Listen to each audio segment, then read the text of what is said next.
Check right. 1, 2.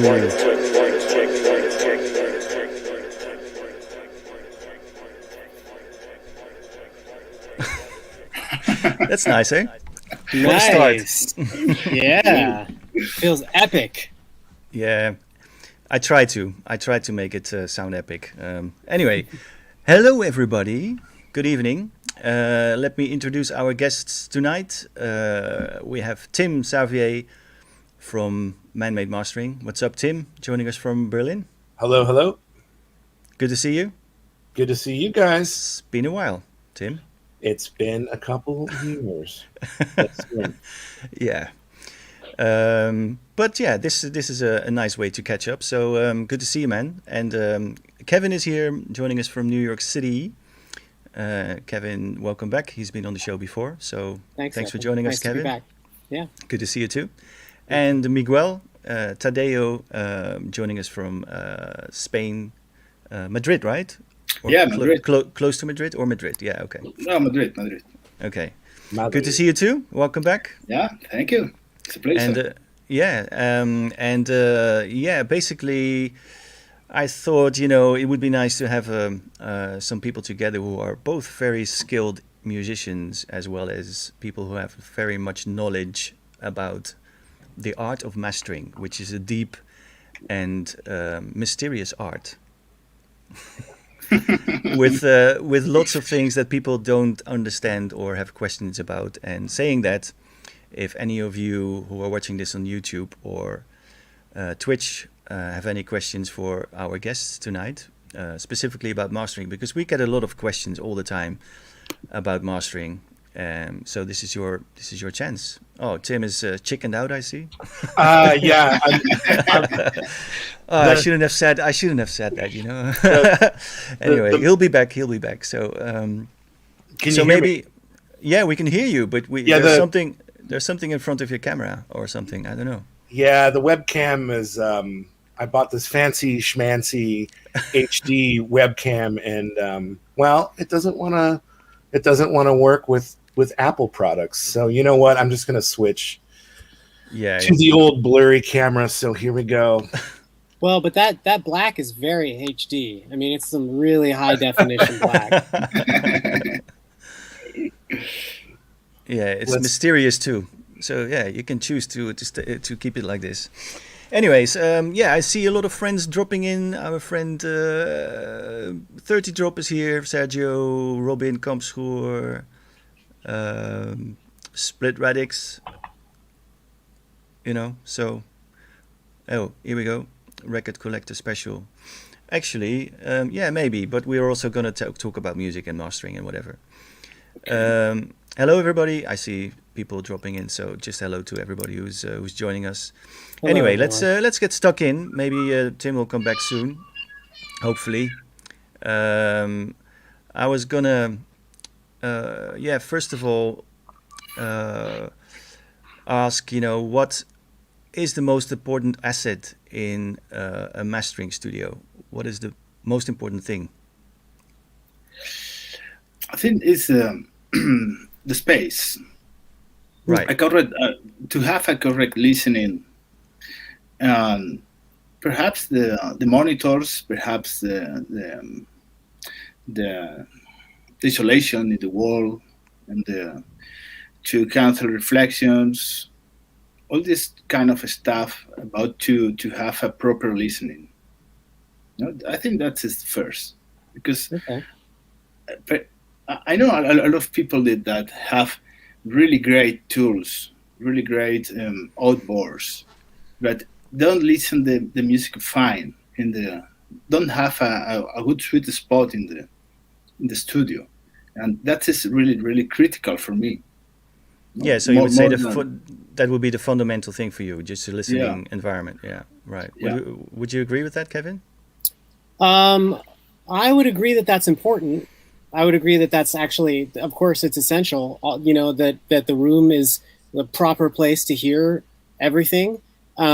I would say that if there was one thing that's more important in a mastering studio, it's you're here. Yeah. Right? Like, well, I know it sounds like kind of a corny old man joke, but I think that this is why your choice of the mastering engineer that you choose for your music should be more about who it is than what gear they have, because someone who has, only been working in this field of music for, I don't know, 3-4 years, maybe they don't have the experience of listening to the music in the studio and then taking that, let's say, we're all working in techno, right? Like, and Miguel, you and Tim, who is coming back in a minute, and myself, we're all people who have spent 15, 20 years working on music in the studio, then taking it to the club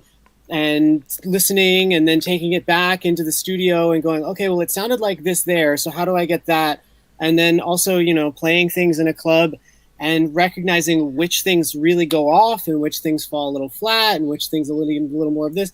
And so I think that, in fact, more important than the ears is the brain, right? The experience that you have of understanding what you hear. But Miguel, you're absolutely right that even that is useless if they're listening to it, if they're mastering on an iPhone, right? Or in a pair of crappy headphones. So it's all of those things combined. But my thing is, and this is, I wish he was here to join us in this part of it, but all of my first records were mastered by Tim. And Tim taught me a lot about what to listen for and what mattered. And I trusted him because I owned his records. I knew his music. I, respected his reputation. And so if he said it needs to be more like this, I trusted him. And I think that the trust of that relationship is the choice that you make, because somebody with a lot of money can buy a lot of expensive gear. Anyone can own a Ferrari, but who do you trust to drive the Ferrari is a good question, right? Okay, I see Tim. Yeah. There he is. Hey. Sorry about that. No worries. Oh, you still look great, man. Thank you. Yeah. It's maybe a little bit lower def, but you sound fine and you look great. So I think my microphone still works, but my fancy webcam, it's toast. Bye. Oh well. Okay. Who cares?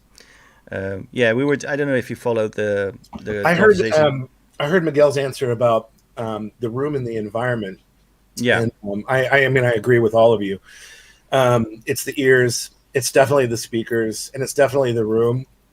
I know that, I've mastered some tracks or different bodies of music in different rooms, and then I've heard them out on different platforms, mainly loud systems or loudspeakers. And perhaps, like the biggest culprit is too much low end. So to be able to really judge low end extension as it pertains to how it's going to react on a loud system is like super important for me. Yeah. At Man-Made, we've done a couple different acoustic builds. The new build that we're going for is we've hired Northward Acoustics, so we're going to build the Northward rooms, which I feel very lucky to announce. What does that mean? Northward is a company run by a Belgian guy named engineer Thomas. I hope I'm pronouncing his last name right. Thomas Jean. Very, very, very cool, down to earth acoustician. He got his start in like the early 2000s, and he's really a problem solver. And in building the different environments for mastering engineers, along the way, he's really done his research and plugged in to how the panels are built and the materials and the shape of the space itself. And it wasn't until a couple of years ago I was kind of not a naysayer, but someone who was kind of like, if you're a skilled engineer, you should be able to work in multiple environments, which is kind of true. But at the end of the day, these rooms are like really nice one-to-one rooms. So we're building a main FTB room, front to back. So it's supposed to have like a really nice one-to-one sound. I had the pleasure of listening in one of these rooms, just here locally in Berlin, and I was completely blown away. And then he's also building an edit room, which will house the record cutting lathe, which is also good for mastering. We did our research and we contacted a studio in New York called Bunker just to see what they thought of the editing room. And it's more of like a rock outfit. And the rock guys were like, working in the editing room is like working, it's almost like better working than in most rooms they've worked in before. So, I'm quite excited about it. But yeah, it's a combination of things. I don't subscribe to this, like, I've got the secret weapon piece of gear that's going to change everything. That doesn't really exist for me. Different clients have different needs. Mm. Yeah, I would agree on the acoustics thing, that a room with less perfect acoustics will make it harder to make out what exactly is going on, what you are listening to. Although I do think you can get used to imperfect rooms. Once I think the most important thing is, I'm not talking from a mastering perspective, but just from the phenomena of really being able to tell what's going on, like being able to judge exactly what's going on. It is just you tend to use less EQ or less modifications on the sound if you can actually really hear what's going on. I mean, the worse your room sounds, the more you tend to do to make it right, and ultimately that's not what you're doing at that moment. You're just fucking the sound up.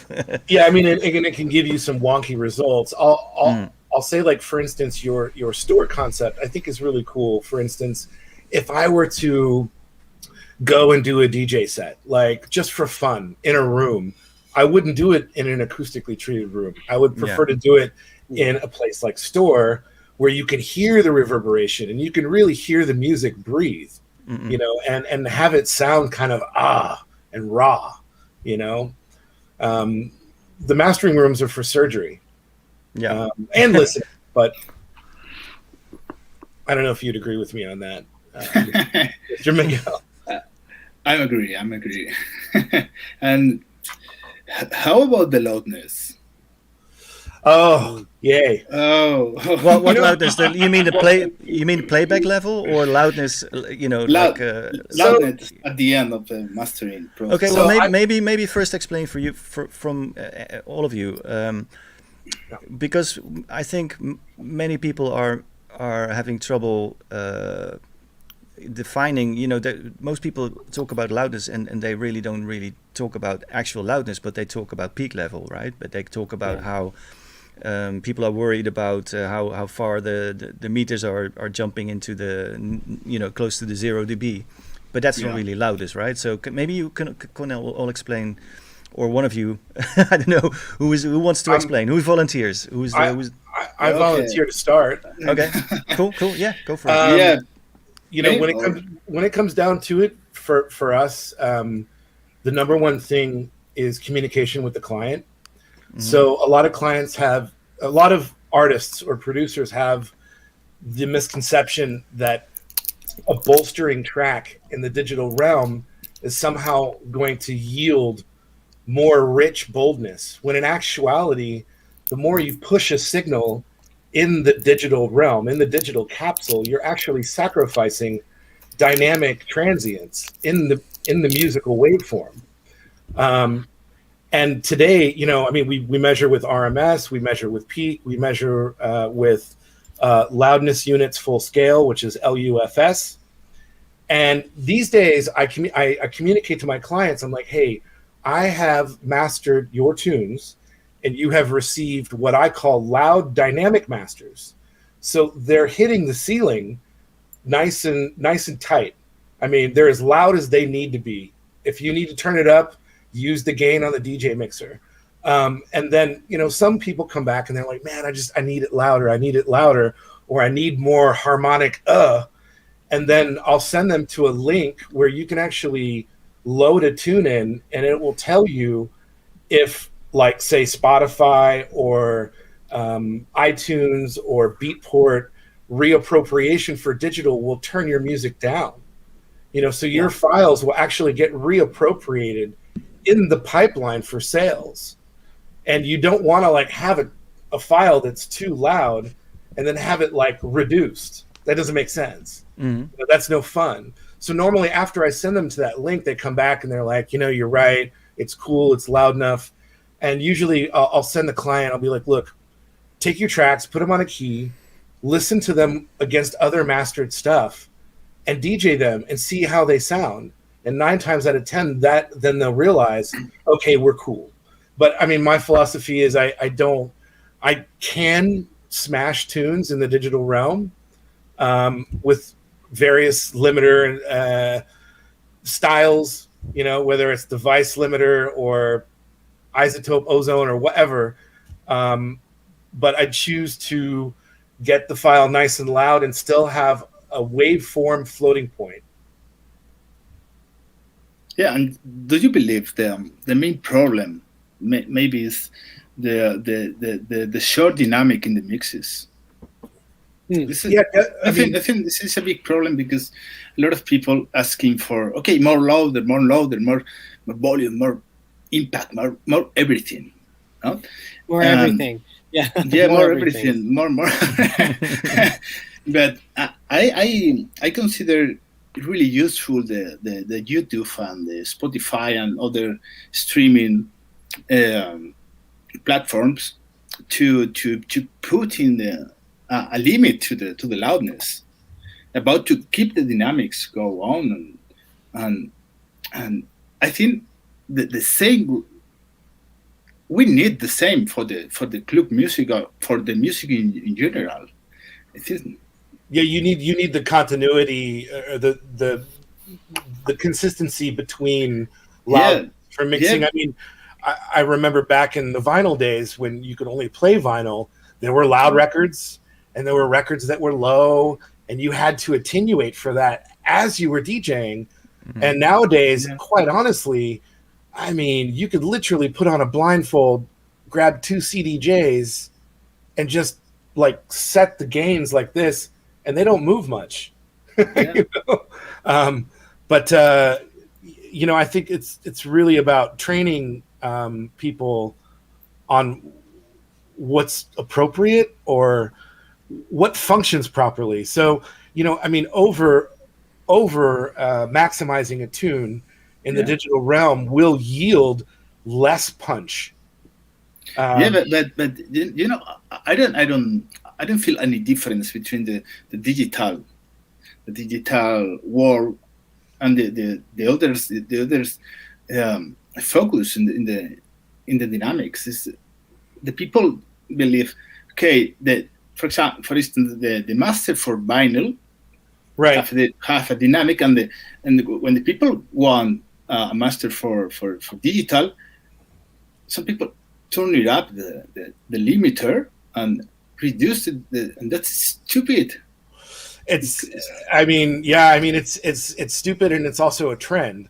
So let's back up a little bit, because I think it's important to state that there's a process involved, and maybe a lot of listeners aren't aware of this, that for engineers like us, the mastering processing is done usually in outboard gear. So you're capturing the transient attacks and all the different juju you get from the outboard gear, and you're capturing it by recording back to DAW. So that recording, that print, is the dynamic master. It's just not maximized yet. And the last stage for me is the maximization. And there are a lot of engineers out there that will do kind of mastering for digital and mastering for vinyl. Us cutting engineers, we can cut from the digital file. We just have to turn it down a bit. Yeah. We have a trim feeding to the cutter head. So it's not like if we have a loud file that all of a sudden we're a slave to the loudness of that file. Yeah, and that's break the balance inside the track between the top M and the low end. I agree with you that if it were a perfect world, we could train everyone on mastered for vinyl files because they are more dynamic. A mastered for vinyl file is essentially the analog recording maximized, but with more headroom. But imagine that you receive a mix for vinyl, and the mix have only 6 dBs of dynamic. This is usual nowadays. It's typical now. You mean what clients deliver to the mastering person? Yeah, that's what I'm curious to know. Do you mean when the producer delivers the file to the mastering studio? Yeah. And there's only 6 dB of headroom. Plus or minus 6 dB. I'm okay with that. I'm going to embarrass Joachim right now. Let's do it. Come on. No, it's really interesting because Joachim, when I was mastering his like more techno stuff with drums, he would send in these files that were, I guess, had some limiting from outboard sources. So they were dynamic sausages. And I remember emailing Joachim back and being like, do you want to send me another recording that's a bit more, that has, more dynamic, kind of like hats and musical parts? And he's like, no, I want you to master that. And what the byproduct of that is he got an even bolder sound, which I thought was kind of nice. Well, I mean, I've done it so many ways, I think what you were talking about was, yeah, indeed, I've done some stuff which was then, for effect only, not to get rid of any transients, but just for the vibe, ran through some saturation kind of thing or whatever. I know I mean, I've been doing cutting myself, right? And I've learned a lot about the whole process from, recording, mixing, mastering, and cutting it since then. But I know what the rules are, or what is normally gets the best results, or how you can keep things in such a way that you can manipulate it all the way to the end in a proper way. But I've also, done shitloads of music which completely bends the rules on all these things, and that's what they are for, I guess. That's what rules are for. They are to be broken. But I mean, I think maybe it's good to talk about this for people who are more sort of new to this, because there's often very much discussion also on our Discord server. But what is the best way to deliver your stuff to be mastered, to a mastering engineer? Kevin? Well, I think one of the things that I was going to say about the conversation about loudness that I think fits into this is that, particularly, I mean, all 4 of us are coming with background and experience in the techno realm, so I'll just kind of address that area primarily, since that's probably most of the folks who are also paying attention or listening. I think there's this, among techno producers, there's this desire to win, right? They want their track to win, whether it's, and I think a lot of people, the perception is my track is going to win if it's really fucking loud. And, that's what Tim and Miguel are talking about. And I think, Tim had a good point, and Miguel as well, that this isn't always necessarily winning, right? Like, it may feel like the most exciting version of your track that you've heard, but it doesn't necessarily mean that when it gets to the sound system that you are intending it for, that it will actually compare to other tracks in the way that you imagine. And I think that in some ways, to your question, Joachim, this thing of like, what do producers need to know when preparing for mastering is, first of all, if I could, everybody maybe take a step back and don't think about winning so much, but then also think about the question of like the result that you want to achieve. Is it possible that there are ways to achieve the same result that maybe you could trust your engineer to deliver to you, right? Because I think that and Tim said this when he came back on, this this part about communication. I really kind of, with everybody that I work with, I try to take the time to ask them for the things that they're interested in, what matters to them. I try to also share with them some of these conversations about, like Tim was talking about, the loudness penalty on some of the streaming services. A lot of people who bring stuff to me are less interested in those, especially lately, because Bandcamp has become so much more important recently. But still, I think there's this question of, what is it that you're trying to achieve? What is your end goal? Is it to get played and be the most banging track of the night in the club? Or is it to like reach some people with some ideas through the framework of techno or dance music and help them steer through those ideas? I've even started offering services of, instead of optimizing one master for vinyl and another master for digital, offering people, I can optimize one for DJs and one for streaming, because there are some situations where people want to upload it to Spotify and have it served up in playlists, and they know that people aren't necessarily DJing from Spotify, they're listening to music there. So, there's a lot of different ways that you can massage things to go into different directions. And, of course, some people... Plus Spotify and YouTube, they give you penalties, they'll just turn down the track if it's too loud. Right. And if your goal, and listen, I've done some mastering for pop artists and for hip hop artists as well. And they're like, DJs, why, like, what DJs are you talking about? They're not really interested in aiming for, getting it played at Berghain. Like, they've never been to Berghain. They might not even know what Berghain is. It's irrelevant to them, because they're trying to aim for 17-year-old Spotify listeners who their whole world happens through their phone and through some earbuds. And that's a very different process for mastering. And in those areas, it does matter how well it comes through on Spotify, because for a lot of people, streaming, we might all groan about it, or some folks listening might roll their eyes, but for some people, that is their window on the world. And right. I'm sure later in their lives, they'll probably expand to a wider remit of platforms for listening. But, it is...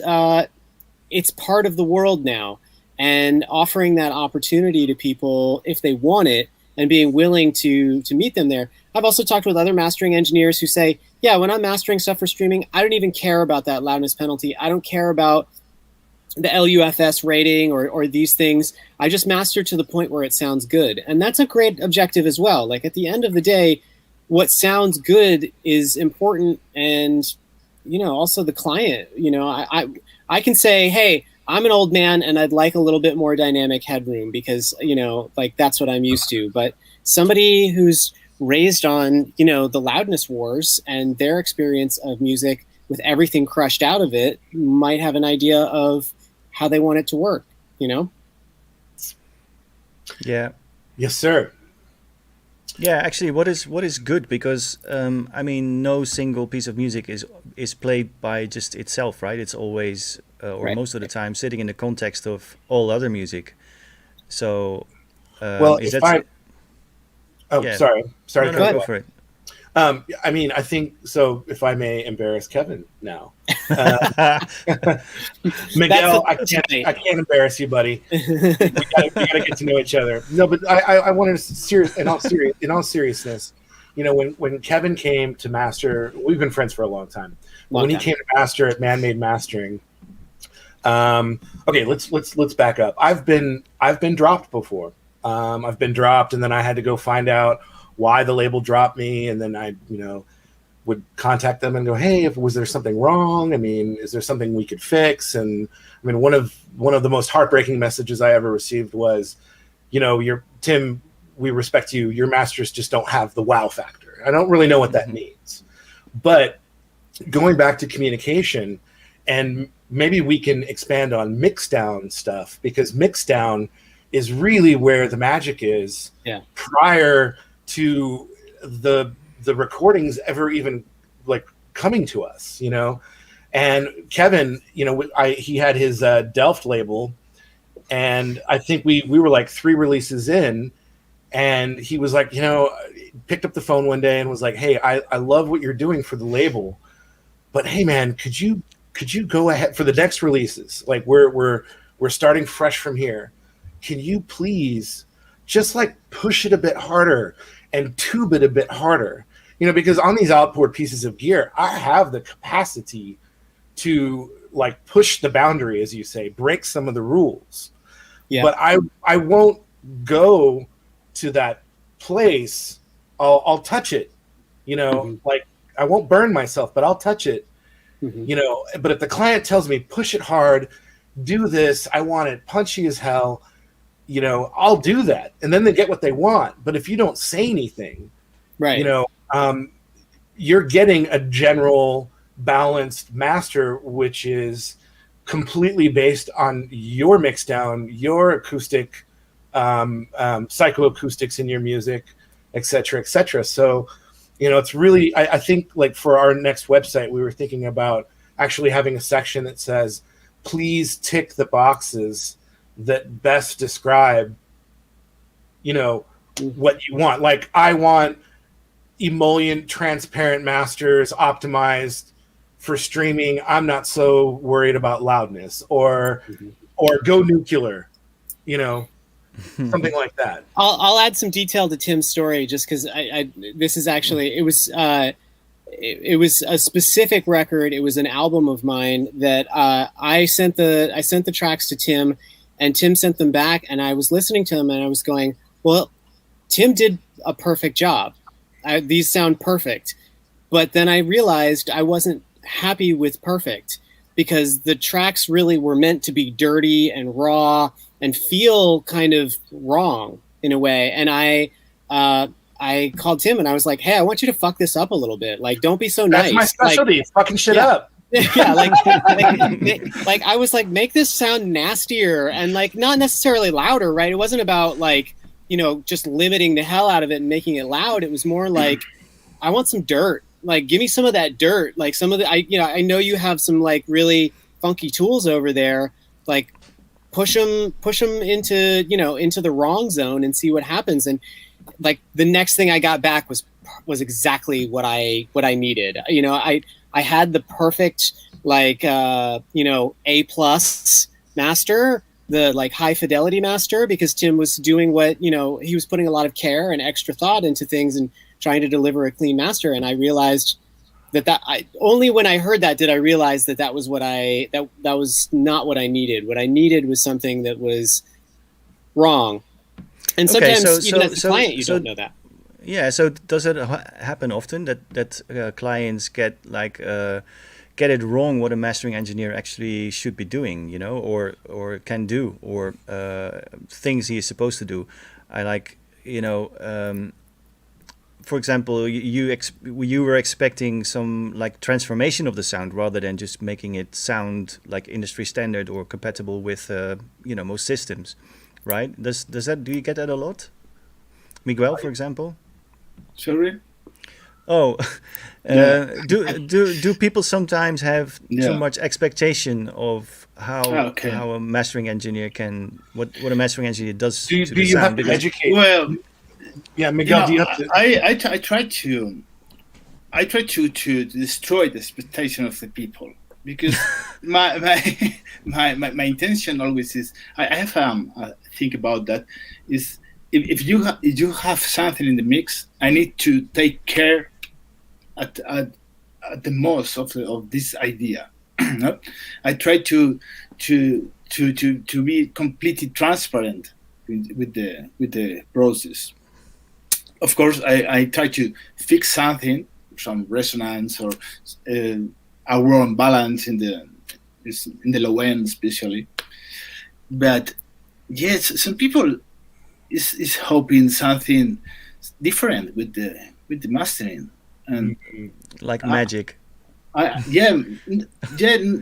Perhaps not magic, but perhaps sound like other people. Oh right. Okay. Yeah, sure. Yeah, sure. I want that my track finally sounding like the blah blah blah artist, and this is. I've had that one before. Yeah. it's not my job. Yeah, and I don't want to do that. Yeah. But Yeah, but I think that the people need more info about this job. True. So, but Kevin, when you went to Tim with that record, you really expected him to have a sound, and what is usually what I get from most mastering engineers is that they basically just make sure your stuff sounds compatible, and I think I didn't expect that. In that particular instance, I thought that my mixes had enough of what I was looking for, and that that I was looking for some optimization, and then I got that optimization, and felt like maybe there was something else that I wanted to go further into. It wasn't that I was relying on Tim to give me something that I hadn't put in there. It was just that I realized that the flavor that I was adding to things needed to be turned up to a higher degree, and that he was the place and the person to do it. Tim, does that sound? Yeah, I can reasonable. You articulated it pretty well. I give you an A. We're all old here. Do you remember that cheeky plugin called T-Rex or T-Rex? T-Rex, yeah. The little plugin? Yeah. Well, I was living in Chicago, and it was the year 1965. No, it was 2001, and I was in Chicago, and I was making like my first techno tracks, like finishing tracks and signing 12 inches and whatever. And we were lucky because like the labels we were working with the Exchange in London, and we were all fans. And we had no idea what was going on at the Exchange, but we were like, okay, it's going over there, and the records always come back well. And the test pressing was like the thing that you approved. There was no files really involved. If you wanted a recording of their movements, which had headroom, you had to like order and pay for like a compact, like a CDR that they would send to you in the post.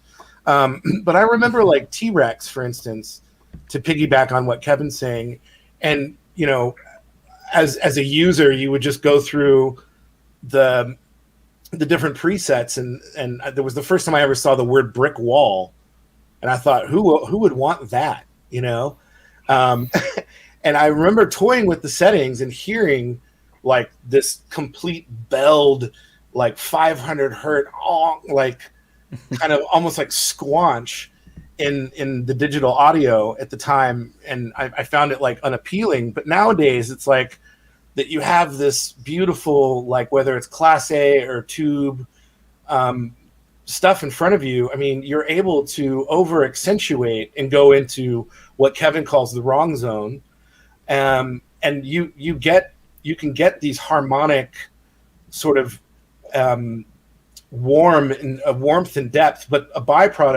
a negative byproduct of that is less transient slap. I mean, you lose attack, and nowadays in not new techno, but techno in general, people want you to preserve that those transient attacks. They want you to approve that. Remember, Miguel, you were saying earlier about like faster tracks having like faster release times on the instrumentation. How do you what's your process like when people send you tracks, you evaluate them, maybe you write an email back, or do you just go for it and start working on people's tunes? It depends. And actually, I'm sorry to stop you. I have another question for you, because we're all like producers here.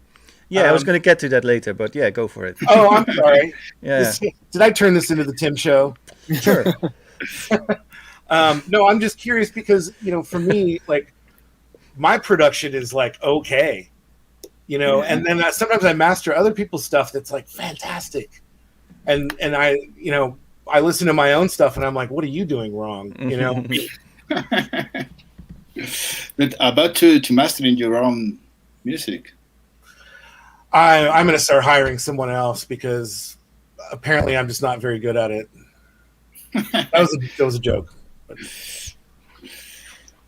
Yeah, but you all of you try to mastering your own music. Yeah. That's how I learned. I mean, I learned to start mastering by just getting demos ready to send to labels or share with other DJs. And in doing so, I started to learn what to do and what not to do. And of course, I learned a lot from Tim as well.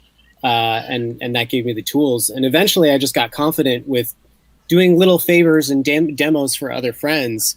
And that was a process, you know. I think everybody who has been playing out has done what's called a quick master. There's a lot of talk about, we'll do a quick master so I can play it on the weekend, I think many of us have done that and played around with that, and actually, like you said, Kevin, it's something that gets you, it teaches you how to kind of get your stuff in the ballpark, but it's, just to make sure it's loud enough or, sits well with mastered records, so you can sometimes get it's the all idea.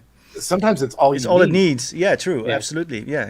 Really? Absolutely. Yeah. Yeah, No, I've had agree. clients send me stuff, and I'm the mix is so good that I'm looking for things that I can do other than just make it louder, because sometimes the mixes are so perfect that I feel like anything I do to this is going to subtract from what's already beautiful and perfect here. I mean, that's rare. That's very rare. And I spend as much time on those trying to make sure that I've looked at listened to everything as I would on tracks where there's very obvious problems that I'm trying to fix or compensate for. But yeah, sometimes the answer, you're there to look at, or you're there to examine and listen to people's music and figure out what it needs. But sometimes the answer is finding out what it doesn't need. It doesn't need to go so loud. It doesn't need a lot of extra EQ. It doesn't need this or saturation or that. And in those instances, I'm handing something back that's louder and just telling them, "Hey, you did a great job." And I'm happy that I didn't have to do anything. And I think most people usually end up feeling satisfied with that result anyway. There's nobody who feels like they didn't get what they paid for when their master still sounds awesome. Mm. Well, right. I mean, that's part of the job, is that you're essentially, what is it? When you're DJing, you're being paid to travel. When you're mastering, you're essentially being paid to listen to people's music. And my partner, Mike Grinzer, who is an absolute surgeon in the mastering studio, he's got on me a couple times, which is fine because I respect him. And he's like, "Man, Tim, you got to sit and listen. You got to sit and listen. You can't, like we used to do in the record store, you can't just needle drop over someone's tune. You got to sit there and listen to it and digest it and understand what they mean, Yeah. So what is typically the first thing you do? So you get this track, you start playing it, and then what? Is it something like, there's this massive resonance around 500 hertz, I'm gonna get rid of that straight away? Or are you playing the whole track through? Or are you flavoring it first, pushing it into some saturator? Or are you, dipping the rolling off everything on under 20 hertz? What is the first thing you do? What is is there a typical process, an order to things, or is it just messing around until you get it right? Miguel, I want to hear from Miguel. Yeah, okay. let's. I have a first chain, and at the beginning I tried to obtain a good balance between frequencies. Perhaps later I recovered the transient with a really slow compression with a BCA, trying to recover the punchy sound. But what do you mean recover? If you get a really flat sausage mix? Yeah, because the people don't have care with the transients. They go to compress everything. Everything is compressed, and I try to obtain a little more position in the listening with the attacks. Later, it depends. Perhaps I can start to work in a MS process about to remove no necessary frequencies in the low end for the stereo. Mid-side EQing. Yeah, mid-side.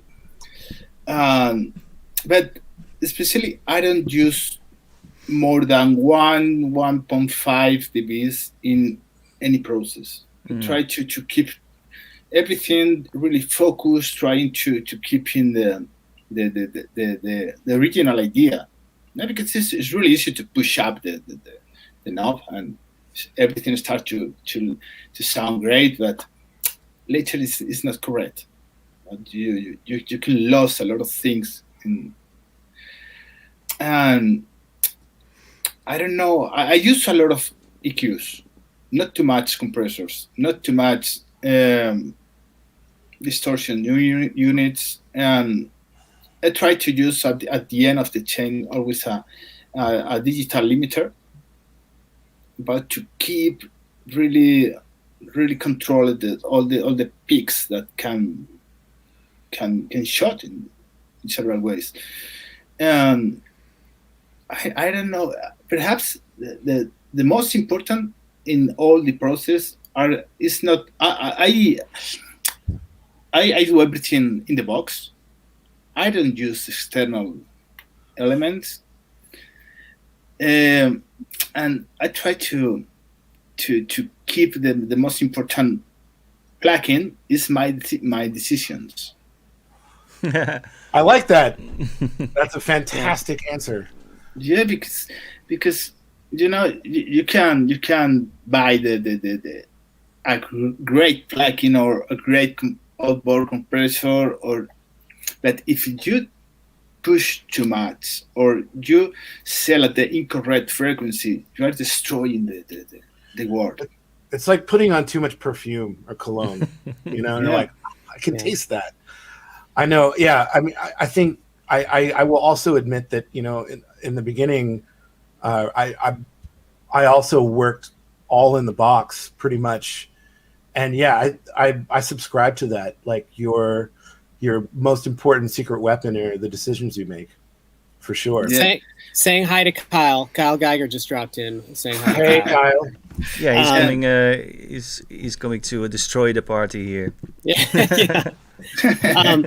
I agree, and Miguel, that's a really great way of putting it, right? That your decisions are the important thing, and back to the other part, right? Like doctors have a saying, first do no harm.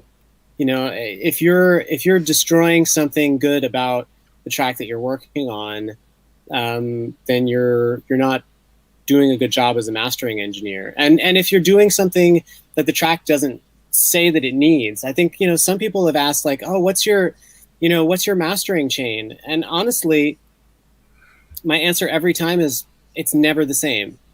It's never. I don't have a set order of things. Now there's a lot of times where I find that certain orders repeat themselves or certain tracks tend to need a lot of the same things, but I never call up like, okay, here's the mastering chain, boom, we're just going to send it through this. Then somebody could come up with their own preset. There's websites where you can, exactly, there's websites where you can upload your track and the robot will do it for you. I mean, nobody's paying me to be a robot. And if my treatment of tracks starts to become too robotic, then I'm putting myself out of business, because really what people are coming to me for is the thought and the decision, like you said, Miguel, and the concern and the care for all of the extra elements. Yeah, I think the number of tools that you need to use, it depends about the mixdown. Mm-hmm. If you receive a really good mixdown, you only need a limiter for push the signal and EQ for rebalance the curve of listening, and that's all.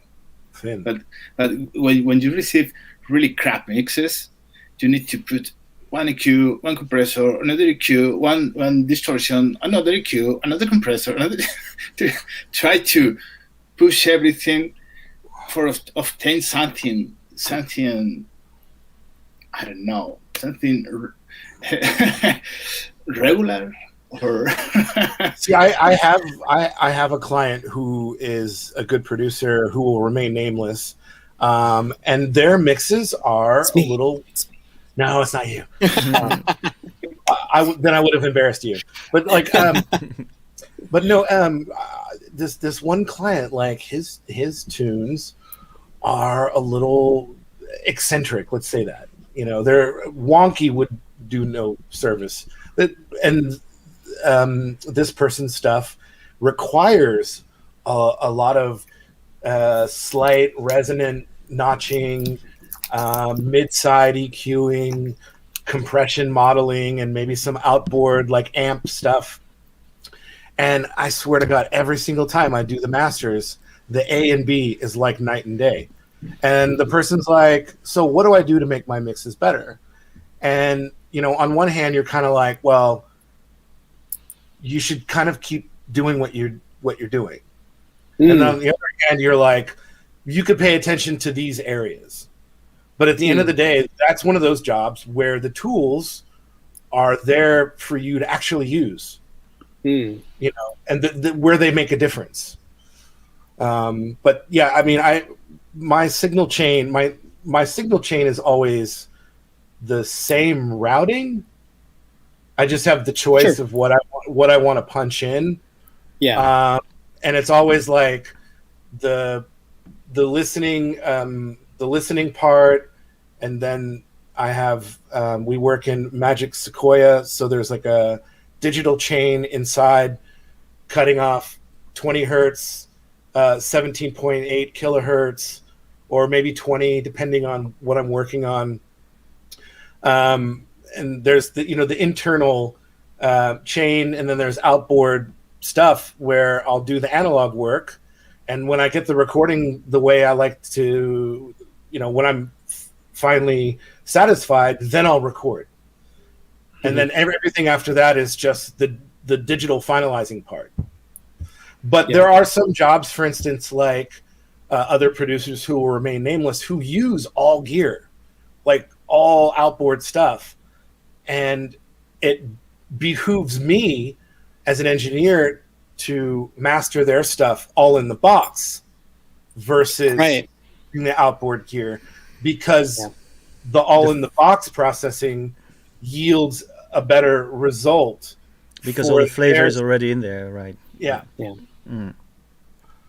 So I mean, I guess at the end of the day, like a doctor would never prescribe chemo to someone with the common cold. I mean. Well said. I wanted to get back to something that Joachim had asked, and we kind of went around it, but I think maybe it would be worth to address a few things very specifically. Joachim, you asked, like, what are some things that that everyone, especially people who are kind of emerging or growing as producers and trying to learn, what are things that they should know before sending to a mastering engineer? And there's a few that are on my mind, and Tim and Miguel, you guys definitely please add yours and jump in. But one thing that I would always say is be very careful of your hi-hats. This is a very common thing that I get, where I get tracks that have a really loud kick and a really loud hi-hat, and this sort of weird zone in between.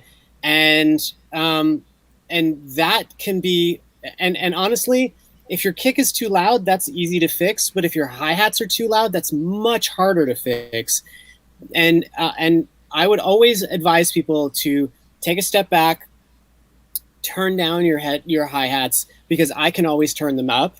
It's much easier for the mastering engineer to boost things than it is to cut back whole bands of frequencies. It's particularly because hi-hats are kind of broad spectrum. They're noisy. They have a lot of different frequencies together, so it's hard to pinpoint specific areas. I mean, you can use a de-esser if you've got hi-hats that are really hot, but the truth is that they won't do more than just like a few peak frequencies.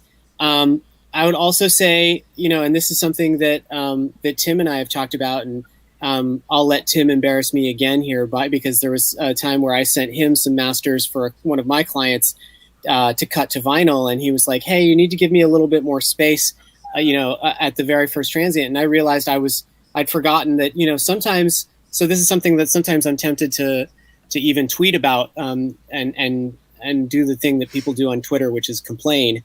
But just to let everybody know that it's really, really helpful for a mastering engineer if, when you're exporting something, that there's, maybe 1 second or half a second before the very first sound, because a lot of people are exporting things from Ableton. Ableton is, I think, probably the most predominant DAW, and it tends to cut off that very first transient. And a lot of times I'll get a pre-master where the first kick drum sort of sounds like somebody put a muffle over it, and then everything else is good, but it's like the first kick drum is the very first second that you have for your listener. Even if the crowd won't hear it, but just the DJ will hear it, it's the very first chance for you to have an impact. So preserve that very first transient by giving a little space ahead of it. So yeah, those are the two. And then of course, yeah, all the other things we've talked about with headroom and compression and space, but too loud hi-hats and too soon a start point for your track. Those things. And also, like, I don't understand, but there's a very big trend. I've even had artists ask me to keep it this way, that they want the track to literally end abruptly while the music is still going. It's just like someone turned off the power in the middle of the track. That's a very common thing. I'm not exactly sure where that comes from, but that's the thing. I mean, that's less problematic than having your first transient swallowed. Those are two things. That I still use SoundForge, so I'll add 200 milliseconds at the end if the track ends abruptly, and then zoom in and find that where the waveform ends, and usually there's a little pop, and you have to set a marker, and you just select and do a quick, like a really fast fade. Yeah. And then at the beginning, if the kick's like, you get like this the thuddy kick. Yeah. If depending on the track, you can go to the second bar and just copy it over. Yeah, I was going to say that. Yeah. I mean, I'll do it, and I won't even say anything, and they're like, "This is amazing." Yeah. Yeah, I mean, I try to always be really transparent with my clients and tell them, like, hey, if you have like a minute, I can work on another job right now. If you could just go and do this for me, it's going to save both of us this time. Because the other thing that happens a lot, and this is the other thing, actually, the biggest issue I have with everybody, when you send me your stuff, make sure it's your final version. Because one thing I really can't stand is clients who get the thing back and they're like, oh, it sounds great, but I realized that my snare is too loud now. So I'm going to send you a new mix and don't do any other work. Just send it through the same channel. And it's like, well, no, that does mean a lot more work for me. And, I'm happy to help, but I'm not your mixing consultant. Like, I'm not your monitors. I am the last step in the chain. So before you send it to me, do all the tests, do all the rough masters, and then put it in your car or, in your headphones and send it to your friends and be sure that this is the track, this is the file that you want to master. And I try to be nice to people and be flexible, but sometimes, there might be some mastering engineer that you're going to encounter that's going to be like, sure, I'll do that for exactly the same fee that I charged you one more time. Because at a certain point, that might be a regional thing in the States, because like here in Europa, a lot of clients will, if they want you to read, they're like, hey, I have a new mix, I fucked up. I know you have to start over, can you redo it or whatever? And usually I'll redo it and I'll put on the invoice, you got this for free, or whatever. Or like, depending on the amount of work, because if it's a big project, we'll do half price or something like that. Yeah. It just depends. But I feel your pain, brother.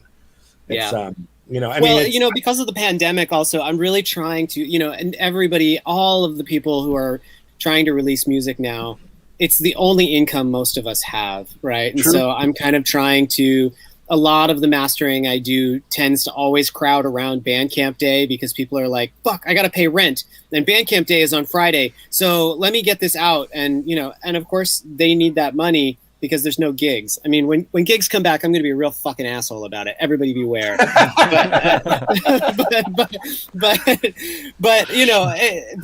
But yeah, it's a very strange time, and maybe you guys can talk about other things that that you've encountered that you hope people learn a little bit. Yeah. Kyle comes in with a question. I think we've already covered some of it, but what is the most common thing that producers think mastering engineers can fix that they can't? Man, that is such a good question. Thanks, Kyle. Yeah, thanks, Kyle. I can't get your track signed to a label. How's that? No, but yeah, I mean, Acoustically, Yeah. I think a lot of, especially in techno, a lot of artists, they might give you a mix down or a tune that's kind of muddy, and you have to clean that up. And maybe they expect you to, like Miguel said earlier, sound like another artist. But really, what that means is, can you take my track and make it punch through? Yeah. I got a little trick. I mean, we have an outboard transient designer. There's also plug-in transient designers that can be used to create a bit more slap pre-maximization. However, I do this. I just take 1K and push it up a little bit, not broadband. Yeah. And that 1K and maybe 14 kilohertz, it just makes it a little bit punchier. Doesn't sound great. But I don't know. People have different expectations on what they would like you to fix. Usually, it's voiced before the process begins. But the most important is we don't fix. We don't go to fix. Well, I think the word is correction. So, and correction has a lot to do with correction. But the people think that when they send you the track, something magical will happen. Yes. No. Yeah. No. Yeah. No, we don't fix it. We are not the man in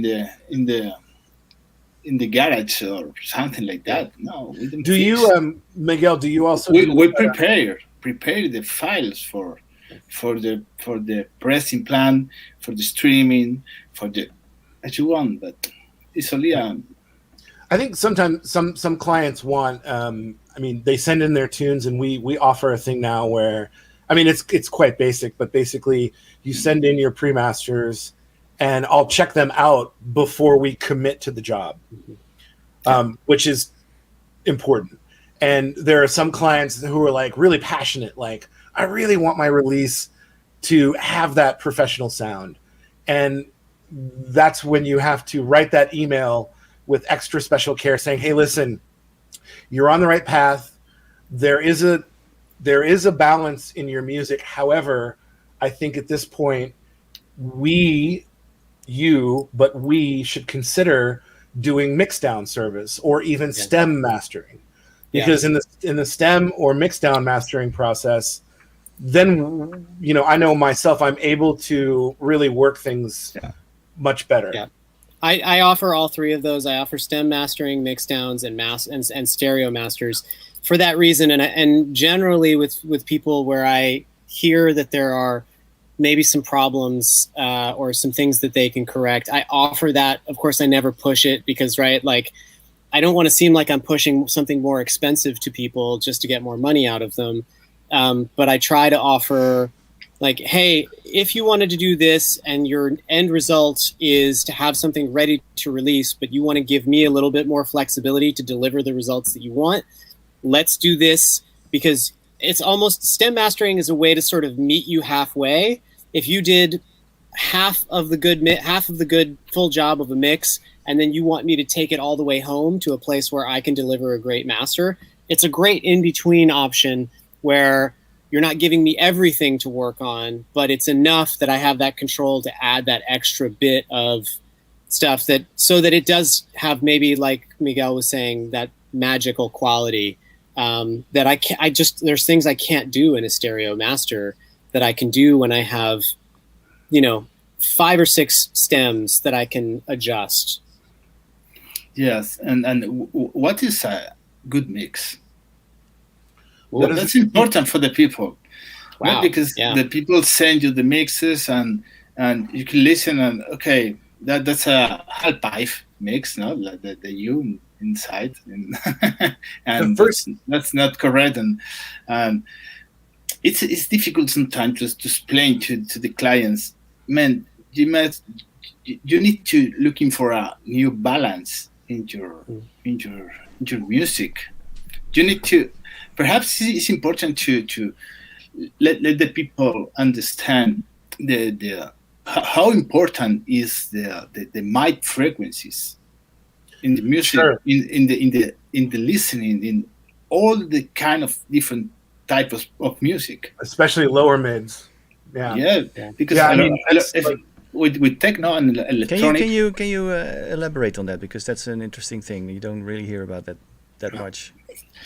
yeah, because I feel that the people put too much interest in the low end frequencies, because they have the reference from the club, from the car, from Yeah. a lot of different places that have big sound systems with subwoofers and really big speakers, and it's a incorrect reference, you know? right. Yeah, so you're really talking about artist- translation. You're talking about how it translates on smaller systems and the systems that people tend to listen to way more than on club systems or car systems. Well, it's Yeah, like but at the moment of mixing, they need to put more focus in the mid frequencies, about to obtain more presence, more punchy sound, more definition, more movement in the stereo. A lot of different things, that not only the bass kick in your face. No, that's just not. This is Yeah, I not- know what it's not I know what you're interesting. saying. Like the focus, like when I listen to people's pre-masters or just techno in general, new tracks, the first thing I hone in on, the first thing I pay attention to is how the kick is reacting with other elements in the low end and how they mechanically work, because they should not fight for space. And I know as engineers, the first go-to frequency to notch in order to have the track function better is lower mids, because lower mid 600, yeah, the famous a little dip. bit lower, more like 200, 250. But there are a couple producers, man, who just they work with less bass in a way, and like there's a kick and there's percussion and there's bass line parts, but all the parts mechanically work together. Nothing is fighting for space. There might be a little bit of bleed, like a bleed decay time, but the bleed decay time either works and also adds kind of a harmonic kind of vibe to the mechanics of the bass drum work with other percussion. But yeah, it's a balancing act. I know for myself, that's, even as a producer, intuitively, I thought that's the thing I have to get right, is how those drums work. It's not just Yeah, about... that's actually what you started to bring up earlier, Tim, and now I think it's interesting to bring up. You know, how for all of you, because you're all both musicians and mastering engineers, did the your knowledge about mastering improve your mixes or change the way you make music? Yeah, if I can answer first, and I'll shut up. Sure. Basically, to piggyback on what you're saying, as I started to learn more about the mechanics of how those drums work, or how I can make them work in that low and lower mid spectrum, yes, I became more of a mechanic on how to make all that shit work. But the drawback from that is that I lost my vision of composition. I was going to say, because doesn't it interfere with your just your sort of intuition, how to create things or make things funky, or slamming or whatever? I got a workaround. I made a patch for myself. Basically, I sit on days that I feel like making patterns and parts. I sit around and I make patterns and parts, long evolving parts, sometimes 3 minutes, so you can duplicate them to make a 6-minute tune. Sometimes I make them 8 to 9 minute evolving patterns. I've also done some sample pack stuff as well, so I'll build an arsenal of all these different parts I've made. So if I ever get stuck in production in the mechanics of making things work in the mix, and I can just go through my library and find something and have a working sketch. It got really quiet. It sounds like a Lego, playing with Lego. I mean, like I would love to come over to Stoor and grab a pieces of gear off the rack and just doodle, and it's a whole different conversation. But yeah, I mean, I just, to answer your question, the drawback is composition, right. And I keep in mind that I have to reteach myself composition. I may even clone the flow of another track that I like.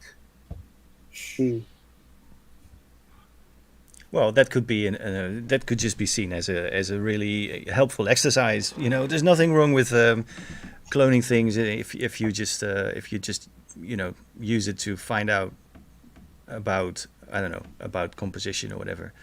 It's a different thing though if you if you clone things and release it as your own.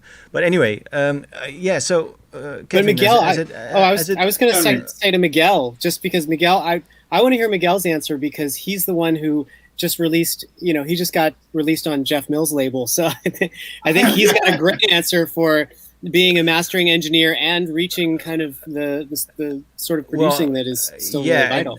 Not only good composition and mastering, but your mixdowns, Miguel, are also incredible. Yeah, thank you. Yeah, I mean, I really try. But does one thing stand in the way of the other thing in your case? Do you still feel, although it sounds absolutely amazing what you do, but does it stand in the way? Do you often get moments where you think, I'm trading things off now because of some knowledge that's sort of in the back of my head and keeping me from doing things, or doesn't that occur to you? Sorry? Well, does the the knowledge you have over all these stages of creating music, do they get in the way of some part somewhere down the line? It's a really difficult question, because well, I mean, there's such a thing. There's such a thing about being too conscious about something. So I mean, creating music to me is a very intuitive thing, right? It's just something that is just on the good day, things just should flow out of your hands, basically. Yeah, but and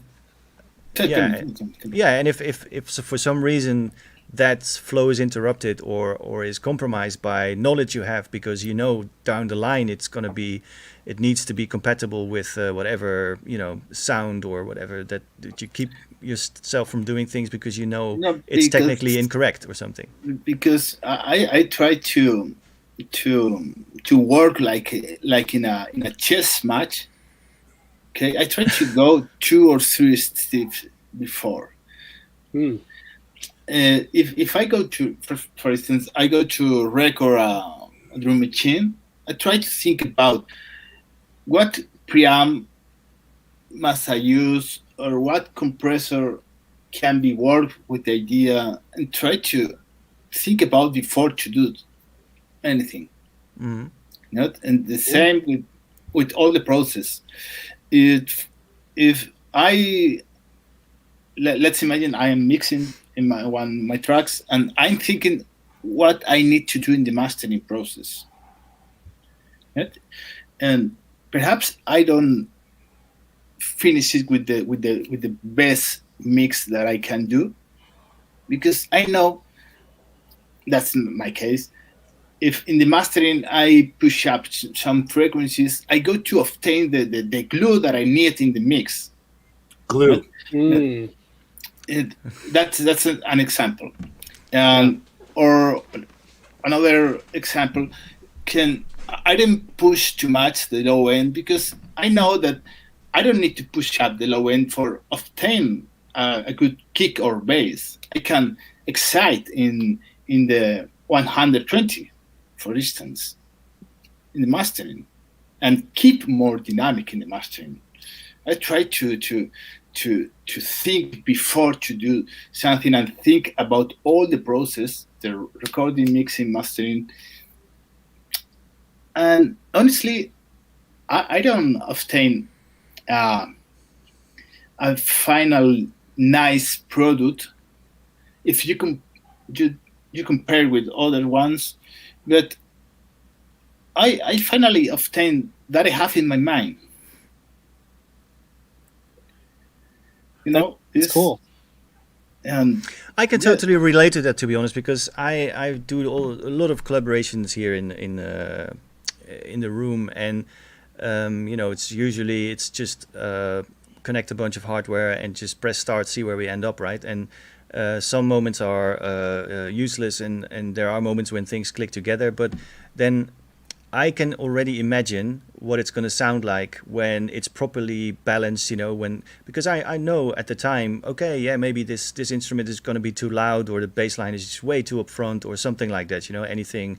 It might be any detail that is not coming out perfectly. I can basically already hear in my mind what the possibilities with this recording are going to be when I get because everything is multi-track, so I've got all the stuff separately, and so I don't mind when that happens during the jamming part or the writing of the track, basically, because I know, okay, so if I move this there and this is going to be balanced in such a way, it's going to be really, really powerful, or it's going to be much more usable, and I'm basically recording things and tweaking things on the go. I'm not even running to the computer to fix it. Then I'm just already, I'm doing it in real time, just with, the situation in mind that I know is going to be, it's going to happen next. You know what I mean? So, in that sense, it's the same as you. It's like you are already thinking one step ahead, and you can kind of adjust your decisions to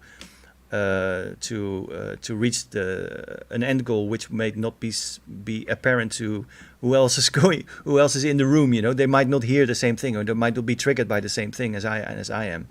So in that sense, I'm also thinking a step ahead, or sometimes two. In that process. So yeah, but I think this is closer to like overproducing.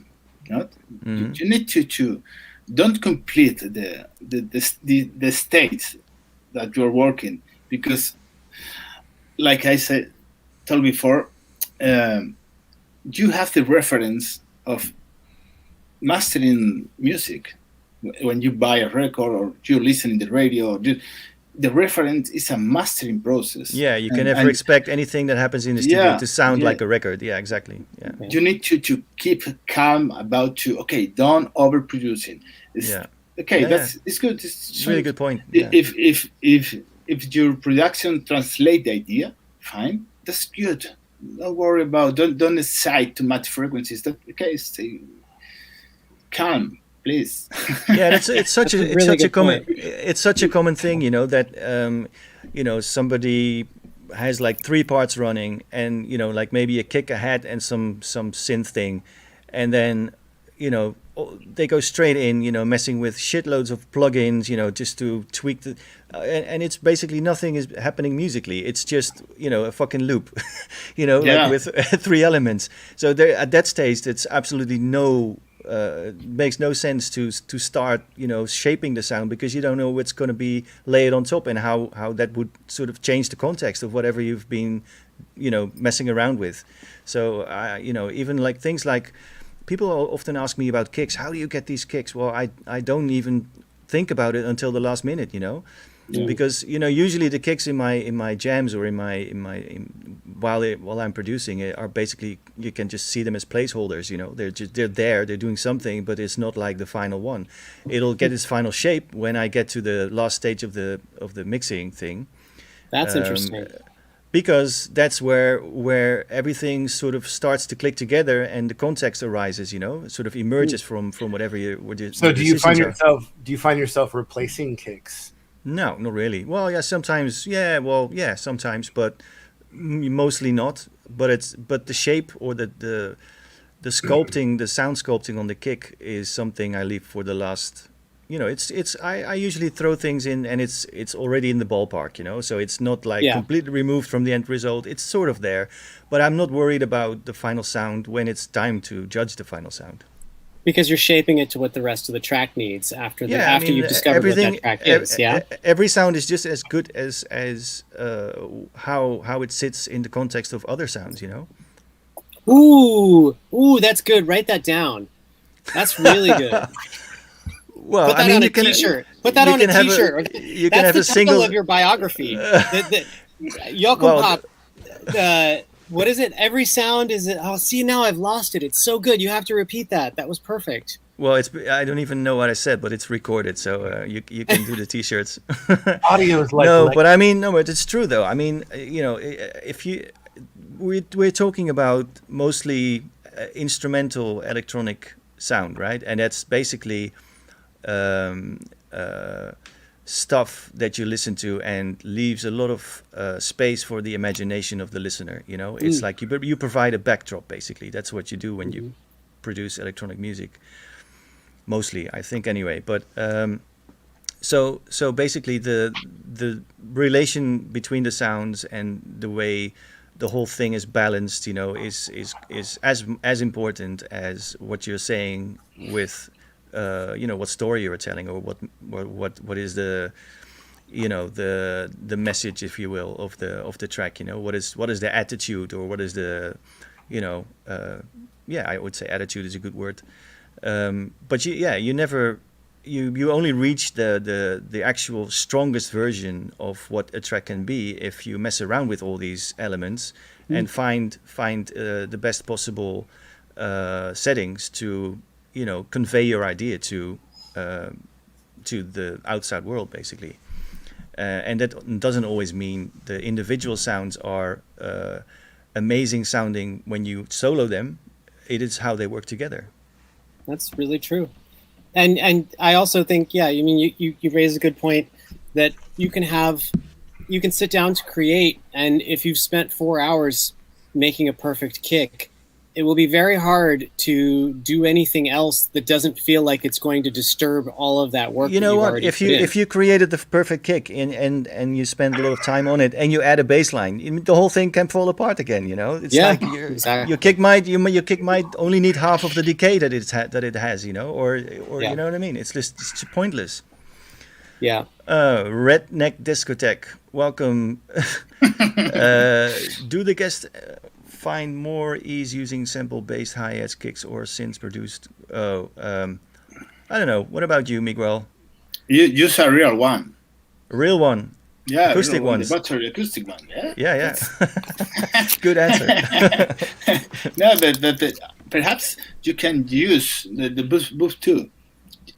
I'm really friend to apply a lot of layering in the tracks, because you can obtain the release of one kick and also the attack of other kick, and you can obtain two different sensations in one sound. You don't need to sacrifice or choose one or other. Use two. Yeah, I'm too lazy for that, man. I find it's fun to have like, if I have them, some of the machines, it's a funny thing, because there are some machines that almost function like a sample. If you go back to the same drum machine every time, how different is this recording of your 909 going to sound from yesterday's recording of your 909? So I think the samples can be good. I think my advice is always, if you can, make your own samples, because then you really own the identity of everything that you're using. Then you've really crafted it in a way where you understand the ingredients of it, and then you can take it in a direction, like you said, Joachim, where you know how to add what it needs. Whereas when you're using somebody else's samples, it becomes a bit of a combination of lots of different people's input. I see this comment from Robert. He was on the show last week, and he's obsessed with kicks, as he told us. That's why I make kick-only tracks. But I would argue against that, because, in Robert's case, for example, and in some other music too, if you go to the more like industrial types of music, the kicks provide not only the kick, but the bass and lots of the mid and high frequencies as well. It's like an event in the music. And, what I'm talking about is just like the supporting sort of bass drum, standard bass drum kind of thing, Not, you can go like total sound designy and make like an insane sounding, massive, skyscraper kick, but that's not what I was talking about.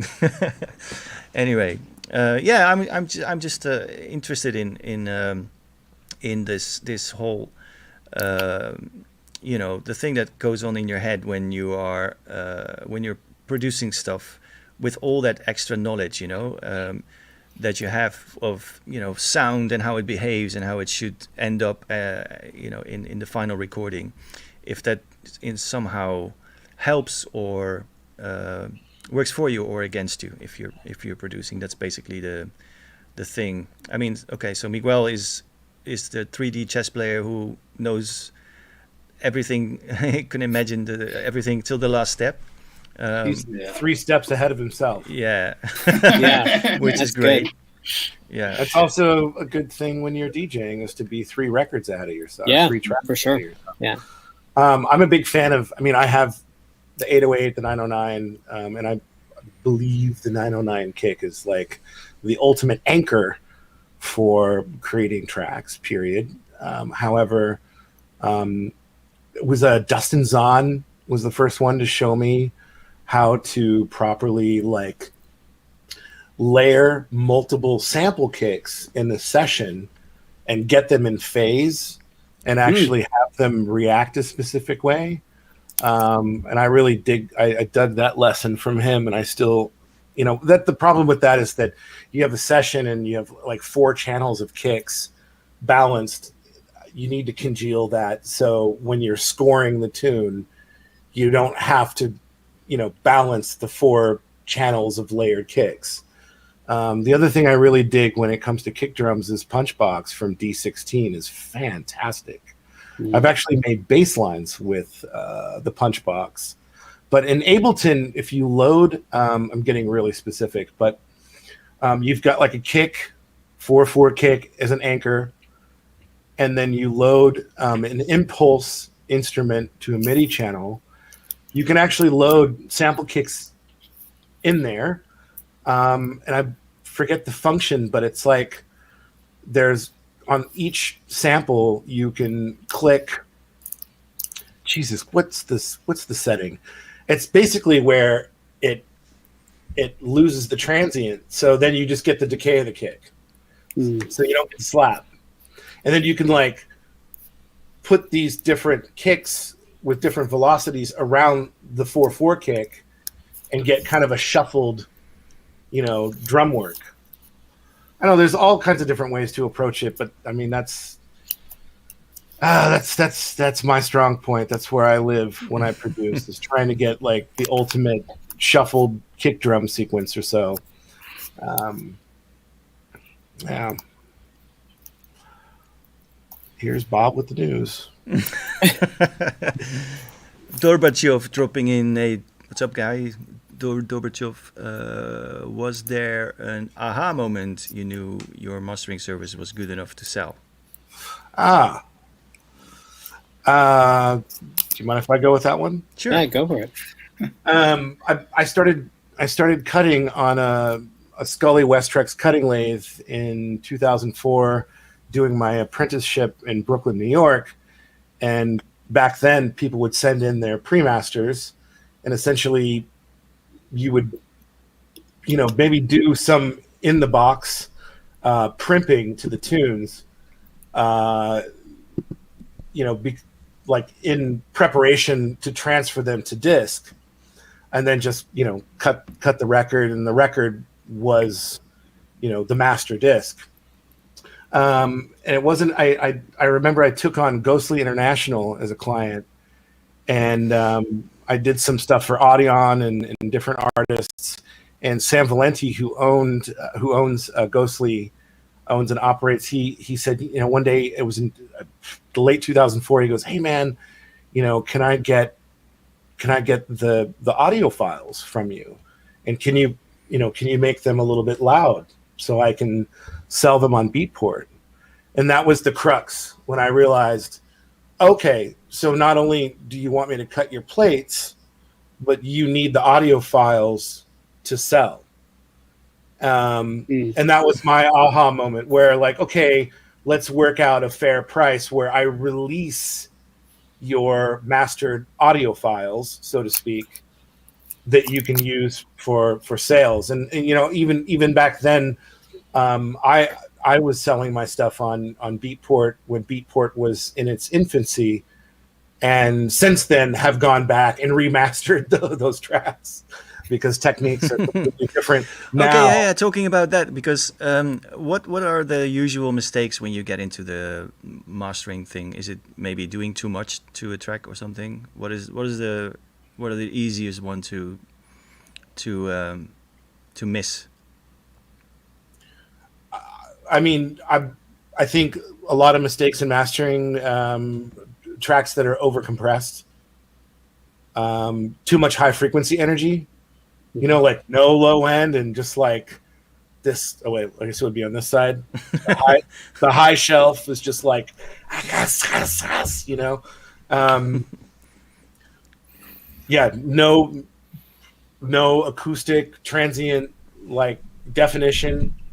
I mean, these are bad, but there are tracks out there that were hits, that were overcompressed, and people play. Oh, for sure. You know, they still transcend to the audience or whatever. Yeah. But back then, there was no like digital penalty for being too loud, as we have it now.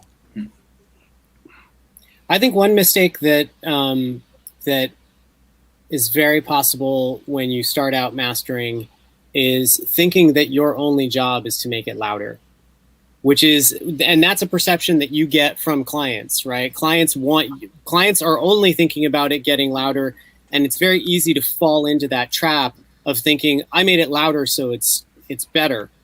When in fact you have to make it better before you make it louder. And then if it gets louder, great, but it's a better loud track rather than a loud track that's no better than it was when it was turned down. To me, that's a mistake in mastering. I mean, back to the question of like, when did I know my music was, or when did I know my mastering services were good enough to sell? It was when other people told me. You know, I never said, okay, I'm a mastering engineer because I went to the Barbizon Academy of Mastering Engineers and got my diploma that said, here you go, you're allowed to do this. You didn't go to the Barbizon? I went to Barbizon for modeling school. I went to modeling school at Handsome Boy Modeling School, but I did not go for mastering engineer. No, really what it was when someone else told me, like, hey, this is great. Like, do you mind if I release this? And I had to take a second and go, well, I mean, is there a reason why they shouldn't release it? Or is there something else that someone else would do that I can't do, or that I think is missing here?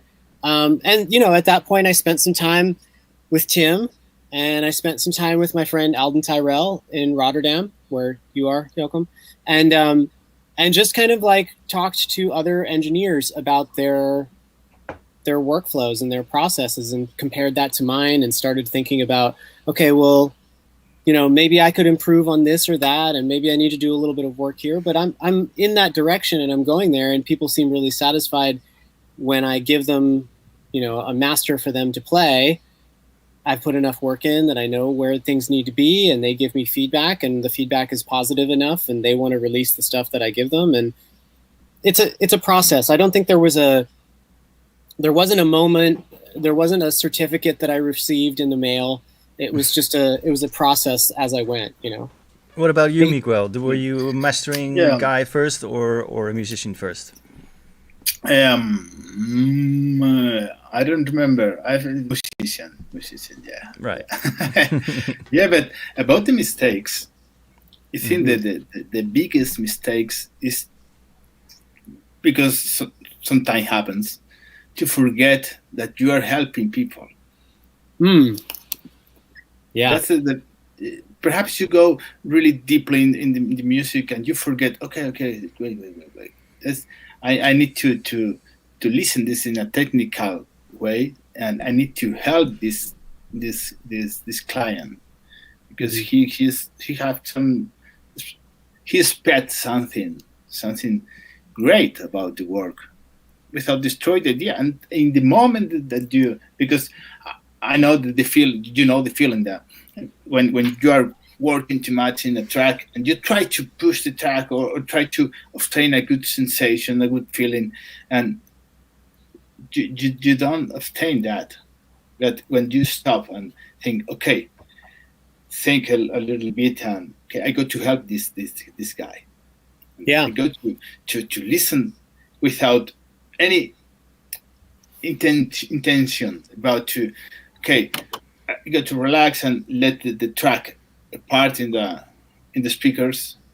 I don't want to go inside the speakers. No, that moment you only need to put two points in the EQ, a little bit in the, that's all. That's perhaps the biggest mistake to forget. Let me ask all of you this. I mean, so people have, a lot of producers have definitely have a preference for who they want their stuff to master their stuff, right? And you're all saying that you are basically trying to be as neutral as possible and just bring stuff up to industry standard levels and sort of harmonics or whatever. Why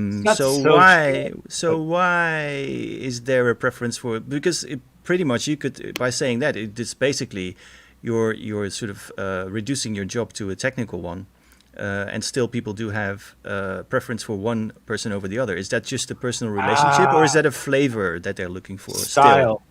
Still? Well, yeah. For instance, I could give what I could give Miguel. I could give Miguel and what's your name, Kevin?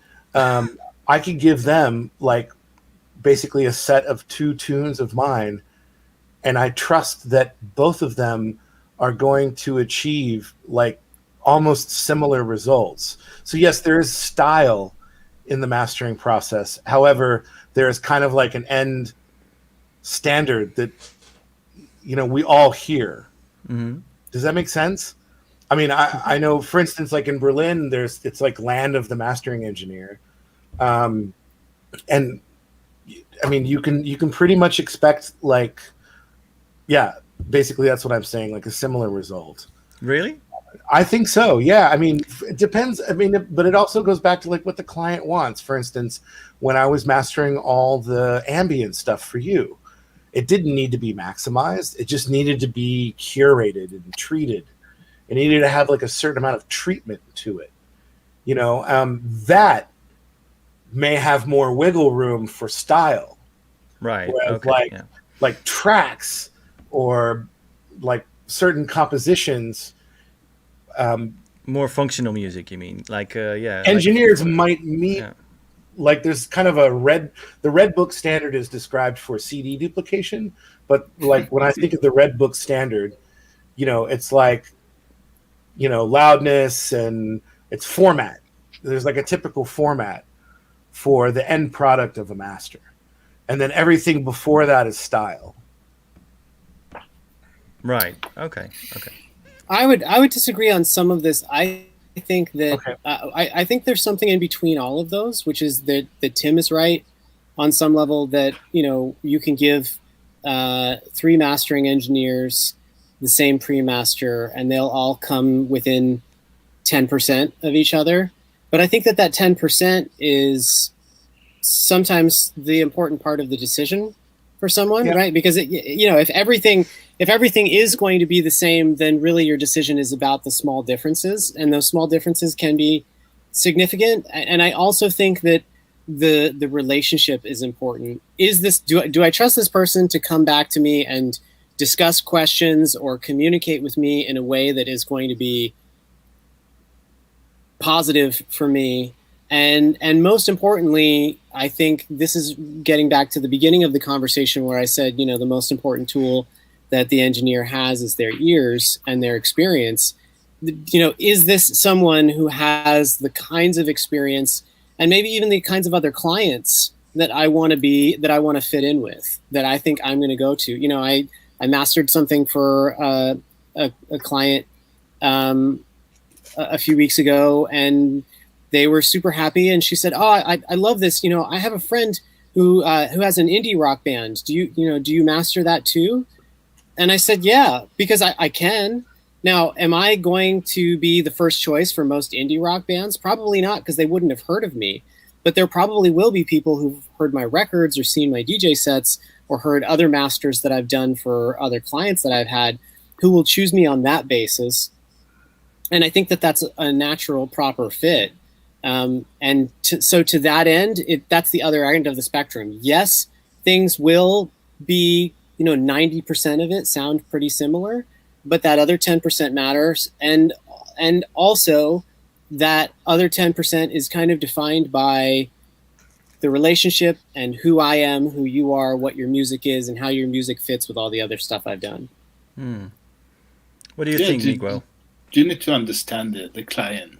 Especially, I think in the first works, the mastering are not good enough, because you need to understand what he need, what he expect, what is the idea that he put in music. And yeah, especially with all my clients, the first tracks are not good enough, and at the beginning, and I need 3, 4, 5 mastering session until I understand to the client. Never happened good at the first shot with the new client. With an all one, I know what he expect or she expect, and everything is easy. And communication, Kevin talk is really, really, really, really important. Always, finally, everything is about interaction between two person and and working for do something that they can do, or they don't understand because at the end this is really it's easy. You don't need to make too many changes. You don't need to over processing the music. You only need to go forward and understand the people. Right. Yeah, good one. Looks like we lost Kevin somehow. Yeah, we lost Kevin, but he'll be back. I'm sure he'll be back. In the meantime, Claudia asks, do you set yourself a time limit to work on each track for mastering? So, yeah. What about you, Tim? Do you... I have a quick question that's like kind of off the record. So Mom is cooking and she's timing it right. So how long is the show? I know that's like I'm doing a no right now. Usually about 2 hours. So okay, cool. I'm gonna tell her to throw it in the oven. So yeah, I no less than 20 minutes per tune. I mean, if I have to spend more time on something, usually it's because I need to ask for a new mixdown. Okay, but would you say you can get it where you need it in 20 minutes then? Yeah. Each track, yeah? Yeah. Okay. I mean, but then there's the recording time. Okay, so I was going to say, because okay. It would be like 20 minutes of like movement and like listening and checking out the different like parts of the tune, how it ends, how it begins. I have all of us, we have a visual, like dynamic view of the waveform, which tells you a lot about what's going on in the track without even having to listen. So there's the movements, there's me patching in different pieces of gear, and doing A and B, and then hearing the A and B and the result I'm getting. And then there's landing on, hey, this sounds great. I've done all I can do to get the track where I need it to be. And then I'll record it. Mom is not making meatloaf. She's making stuffed fried chicken fingers, which is amazing. It's American stuff. But yeah, true story. She's in there. She's like, I'm cooking. So yeah, no less than 20 minutes, and then the recording time, and then of course after, if it's a 4-track EP, you're looking at like almost an hour and a half, and then there's the end digital finalizing part and the upload. So, for a 4-track EP, and mastering could be 2 hours. And really, like, it goes by fast. I mean, if you work with an engineer who takes buku time to work on your music, maybe you're not working with the right engineer, in my opinion. What do you think, Yeah, Miguel? Is true. that Yeah, just I'll be right back. Yeah, sure. same around 20 minutes, but it depends if you are working in that single track or you are working in an album or an EP. It's different because one track is this is just listen, you're listening and start to work in the track 20-25 minutes. But when you're working in an album, you need to understand the context, all the interaction between the tracks, and you can obtain different results with different tracks. But when you listen single, it's okay. But when you listen all the tracks together, don't have sense, and you need to rebalance and spend. But for one track, 20 minutes, no more. Okay. So since it's now everybody's going, you're staying here, Miguel, right? I was, since this is the Knob Twiddlers Hangout, I was gonna ask each of you, what is your latest favorite tool, and can you talk about what you like about the flavor, the subtleties, like the real sort of subtle things this plugin in your case allows Perhaps you to do. the fat filter limiter. The fat filter limiter, yeah, really? Yeah, because you can control really fine the loudness. You can have a precise control about every transient, how much is reducing the limiter, and you have different options, especially about the oversampling. Give it a more transparent sound, more clear sound, and that is really important for me now. The mastering chain. I've been meaning to check out Fab Filter stuff. I'm so late in the game with that stuff. Did you hear the question, Tim? No, I'm sorry. I didn't. Okay, so since this is the Knob Twiddlers Hangout, I like to get into the sort of Fingerspitzengefühl area. So I was gonna ask each one. Yeah, I was gonna ask each one of you. What is the the tool you're most in love with, the thing that you're working with. And just talk about the subtleties and the things you can get out of it and stuff like that. I really like to hear those stories. Oh man, yeah, but I know you all have a lot of choices, but if you have to name one, what's the one that you are desperately in love with and you'll use all the time?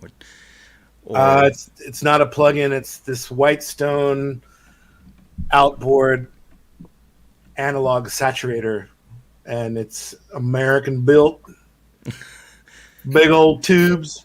Woo! But it's on the last stage of our analog signal chain, and man, it is just, it's incredible. It really is. Well, explain what it does. It's an amplifier. So sure, but what it sounds like. What do you get? What does it bring up in the sound? How does it transform the sound? And you just get crazy harmonics. You can load it very lightly and get the kind of upper mid and upper high fuzz, or you can overload it and get what I call zonk. It's just like wonk, like what Kevin we're talking about, going nuclear when it comes to not mastering but like processing. And yeah, it's just a really it's a versatile piece of gear, but it's a tube amp, stereo tube amp. And it has a load. It has a function where you can only apply the load to the highs or the highs and mids, or just the mids.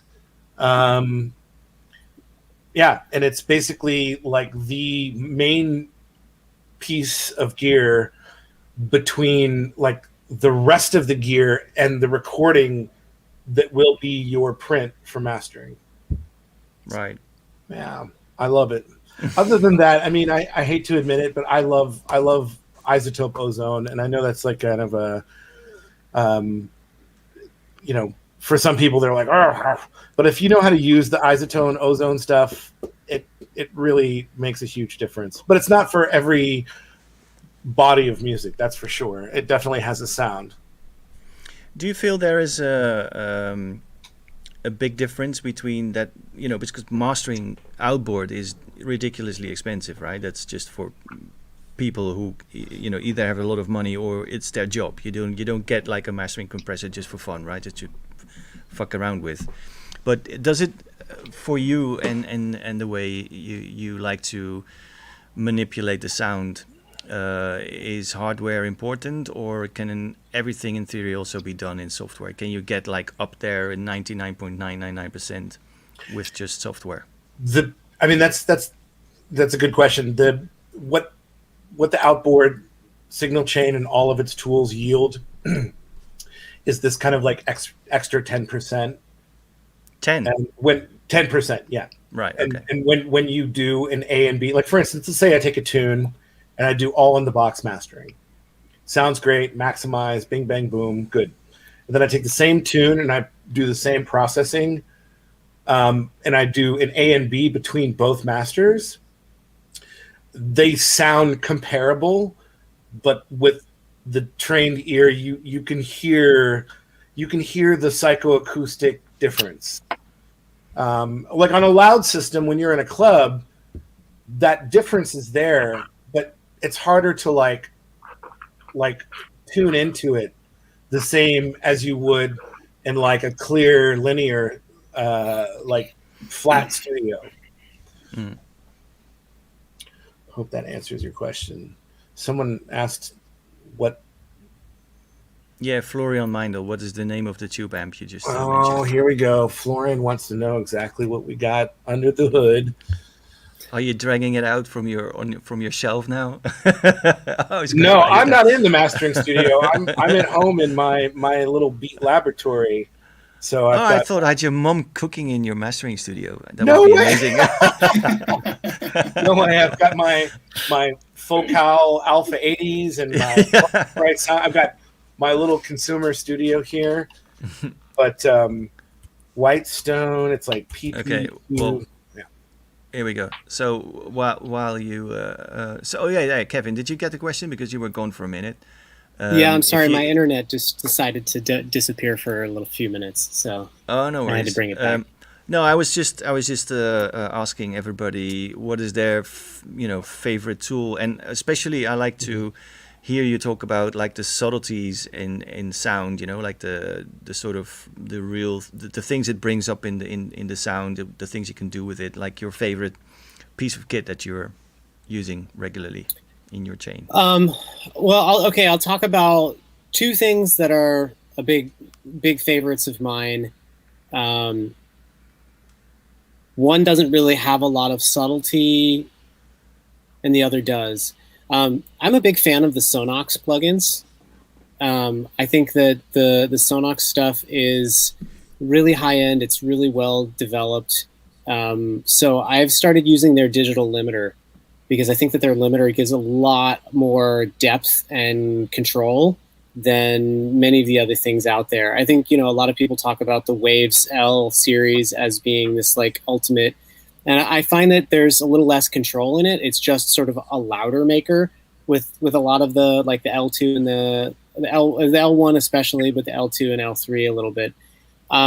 Whereas the Sonox stuff gets a little bit more refined. You can adjust attack times. You can adjust the onset. You can get a little bit more control, and I just like that limiter being a little bit more involved, so that I have those extra little places where I can move things. Because really, like we've all been saying, like the limiting is the last stage of the process. So by the time you've gotten there, you should have everything else right, but to have that extra layer of control in that limiter is nice. And then I also really like the Brainworks mid-side saturator. It's more oriented as a mixing tool, but it actually functions beautifully in if you use it in the right place in a mastering chain. Miguel was talking about mid-side processing being, one of the early parts of his workflow, and it is for me as well. And this is the opportunity, I don't always use it just for saturating. Sometimes I'm using it just to divide and kind of as a mix within a mix, with the stereo file, moving the stereo image in different areas and pushing it around. A lot of times it's saturating or not saturating certain parts of the mix. But what it gives me is the opportunity to break things into a different set of matrices, as opposed to the EQ matrix and the dynamics matrix. It gets a bit of a different window on the mix, so that while I'm mastering it, I can check like, hey, I could actually saturate the low end here, or maybe I can't saturate the low end there. But if I saturate the high sides, wow, that really gives a lot of sparkle and a lot of width to the track. But also the saturation happening in that area gives a little bit more creaminess or a little bit more lush space around the stereo field, so that when it presents on a really nice stereo system, you don't exactly know why it's not wider in the sort of radio stereo kind of like pop sense, but just there's a little bit more up here, literally, like it feels like there's space around your head or around your ears and things happening outside the outer boundaries of the mix that feel more lush and more alive. So those are the two things. Okay, cool. Let's see if there's anything that comes up in the YouTube questions and the Twitch comments. If anybody has like last questions or last urgent things to address to us, one thing I was wondering. There seems to be a lot of overlap in the process of making music or producing music and also the job of mastering. But mastering seems to be more like a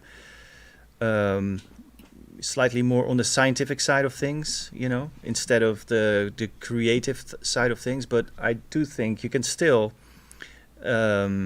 make creative decisions, and not necessarily to change the music, but to solve a problem in different ways, right? Because there can be all kinds of things happening that you need to take care of, which can be done in various different ways. So do you find yourself trying things out during the process, like let's try this thing and maybe not, I'll take it off again and use something else instead, see how that works? Is that something that occurs a lot in the process? I think it should be. I mean, I think there always should be a thing where if you only do what you know in mastering, then you will never find another layer. You'll never be able to enhance beyond a certain point that you offer. Then you really are limiting the services that you offer a client. The distinction I would make between my creative musical practice in terms of my art, like me as an artist versus me as a mastering engineer, is that I think there's no such thing as a wrong result when I'm making my own music. There's no limit on what I do. There's no wrong.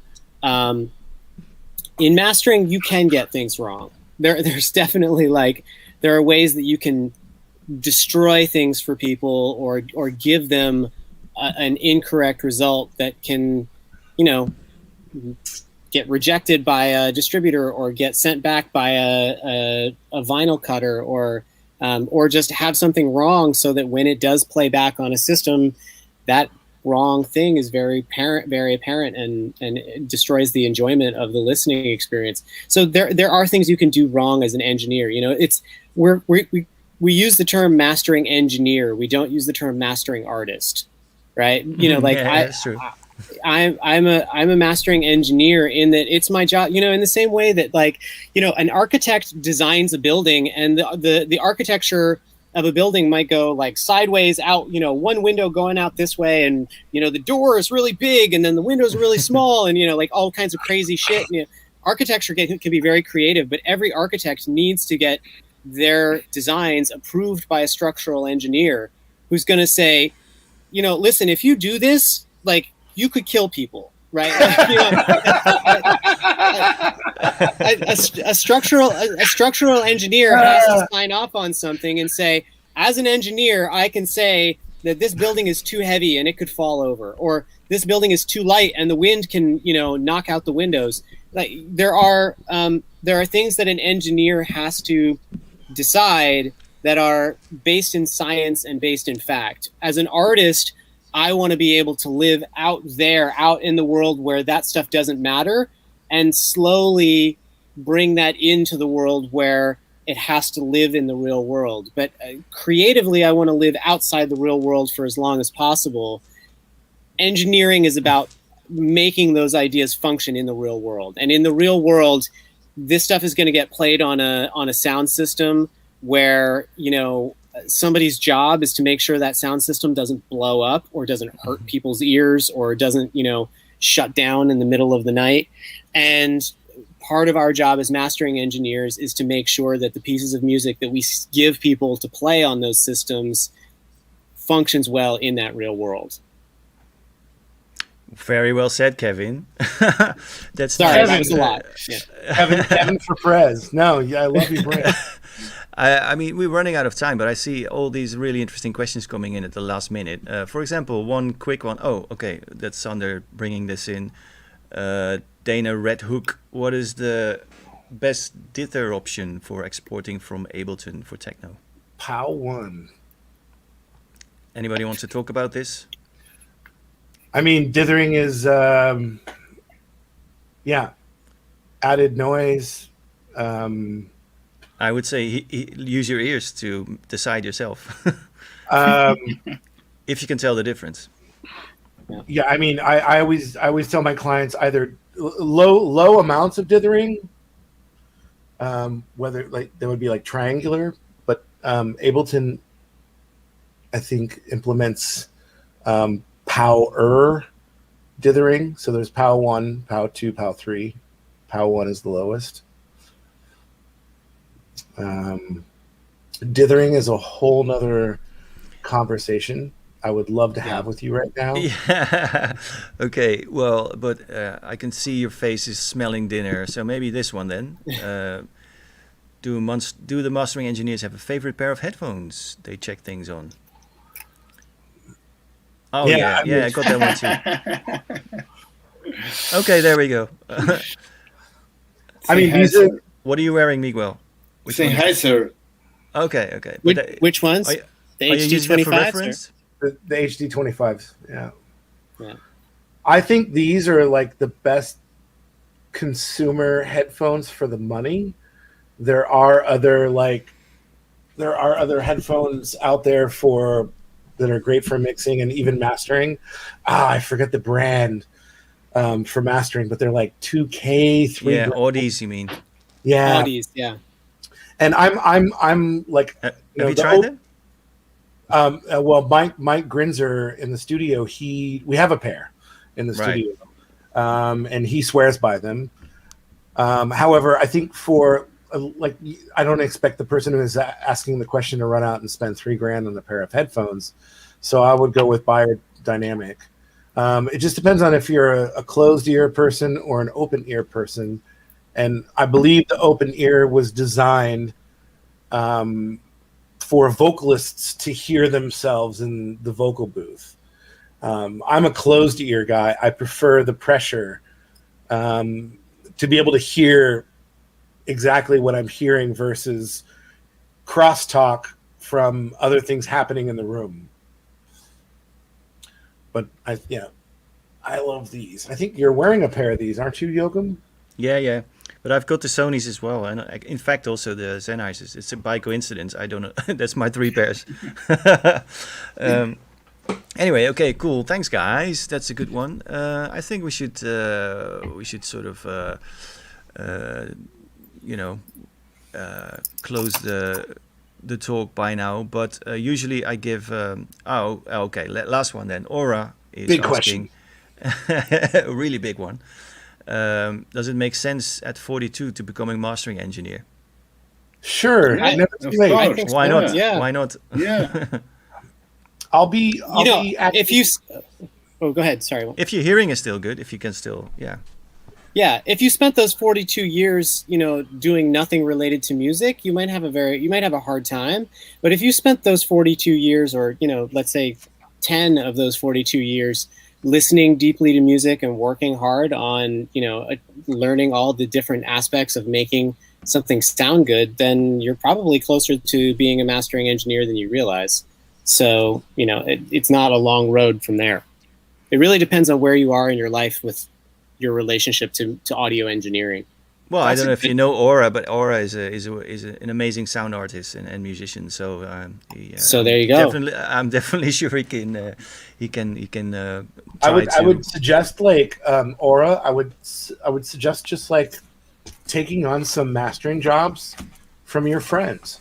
Your friends who are doing some projects. Like that's how I fell into it years ago. People magically came to me and were like, "Can we work on my album?" And so work on some stuff with your friends and see if you can, like Miguel said, help them reach a higher plateau. Yeah. Okay. Well, thanks, guys. Usually at the end of the talk, we give everybody a moment to promote or push or plug their stuff. So is there anything you want to talk about, Tim? Anything that you have coming up? Maybe a release, or you were building a new mastering room, right? So when is that going to be ready and stuff like that? Just whatever you want to share. So Tim Xavier, Man-Made Mastering, partners with Mike Grinzer. Visit manmademastering.com. We're in operation now. We specialize in mastering, analog mastering, stem mastering, mixdown service, and also cut master discs for vinyl manufacturing. And hopefully in quarter 4 at the end of the year, we will be sitting in our new acoustically treated rooms. The rest is I have my face-to-face label on Beatport and my limited 400 label on Bandcamp, which I recently populated with like old minimal techno dating back to 2004. Oh man, I had to revisit all those tracks and remaster them. So all the minimal techno from the era from 2004 up through 2010 has been remastered. So limited 400 on Bandcamp. And that's it for me. It's been a pleasure talking with you guys. Damn, I must say, I was gonna go, bring up vinyl cutting and lots of speakers, stuff.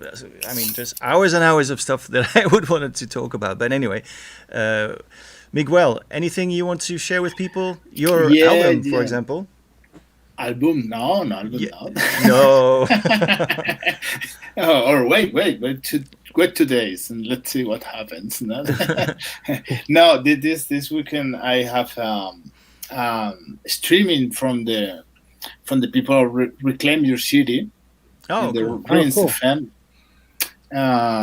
No releases but I'm working on something new. Fantastic. I'm working in a mix of rock, jazz, and electronic music. Wow, cool. Fantastic. Yeah. Very cool. I don't know when will be released, but I'm working hard on it. Well, man, if it's as good as your techno is amazing. So I'm sure anything else you do is going to be great. You know the Bitches Brew from my ladies. Yeah, of course. That flow, that feeling, that something in that way.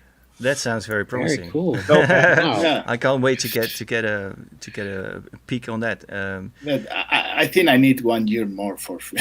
Oh well, I'm paid. We're going to be patient. Don't worry about it. Yeah. Thanks, man. Kevin, anything you want to share with people? Go to valence-studios.com. That's where you can see about my services and about my studio. right now, for the last year, I've been doing extreme discounts on everything I'm doing because I want to make sure that artists who have no other way to survive have a way to release their music in ways that is affordable for them so that they can make profits. So I'm doing discounts still as long as until there's COVID, there's still going to be discounts. I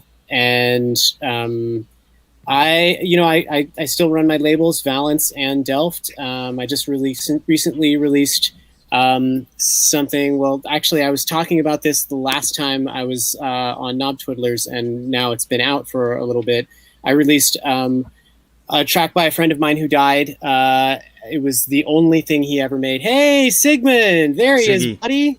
Sigmund, what's going on, man? Old friends. Long time. Carry on. Yeah, so anyway, I released that with remixes from other friends of my friend Troy, who passed away. Remixes from Magda, Heartthrob, Carl Craig, Derek Plaseco, and more. So that's out on all platforms, Spotify, Apple Music, Beatport, Bandcamp, all of it. You can find it anywhere. And yeah, that's it. Awesome. Got some other music in the pipeline of my own, but I am under no pressure to release anything right now. So I can't promise anything about when any of my new music will come out. You'll hear it when you hear it. Okay. Well, thanks, guys. Thanks for hanging out. I really appreciate it. And thanks for sharing the knowledge. I would want to direct people to our Discord server. That's becoming a really nice community. We actually have a mastering channel in there now. So cool. You're welcome to drop by. It's sort of like Discord is sort of like a real-time forum thing, just one massive WhatsApp chat kind of thing, real-time. It's a really nice place to continue discussing knob twiddling ish subjects, outside of these talks. So you're welcome to have a look there. And we have a Patreon page for people who are interested in getting some extra things like sound packs, masterclasses, or just plainly want to support this project. And we have a new Stoor release coming up, which will be we'll mention that probably next week. It's going to be 3 EPs. So that's one to keep an eye on. And lastly, we are going to switch to Twitch exclusively from, I think, next week onwards. But maybe cool. if we don't make it next week, we'll at least in the near future, and the next or the one after that episode will be Twitch only from then on. And okay. Just want to drop that and make people aware of it. And other than that, it's only thing. Lastly, just to thank you all again. Thanks for sharing the knowledge. Thanks for hanging out, everybody who was watching this on YouTube and Twitch. And have a good evening. Thanks, Tim. Thank you. Thanks, thanks Miguel, and thanks, Kevin. Thank you. Ciao, ciao, ciao, ciao, ciao, ciao.